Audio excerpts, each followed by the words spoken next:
Replacing your GMC key fob shell is a cost-effective way to fix damage and extend its life. OEM replacements can cost $100 to $300, but you can do it yourself for $10 to $50 using aftermarket shells from Amazon or eBay. This involves swapping the housing and transferring the internal electronics like the circuit board and RFID chip from your old fob to the new one. Models like the GMC Yukon, Sierra, and Terrain from 2014 to 2023 are commonly addressed. Remember, newer models post-2020 might need dealer programming due to security updates. Doing this yourself can save you around $150.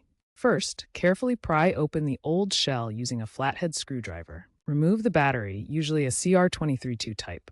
Disconnect the circuit board, avoiding damage to solder points. Transfer everything to the new shell, ensuring button alignment. Reassemble and test the functionality. You'll need a precision screwdriver set, plastic pry tools, and glue. Success rates are high, but watch for electrical shorts or warranty issues. For reprogramming, dealer visits cost $50 to $100. Avoid cheap clones due to cybersecurity risks. Always test before driving and use online tutorials.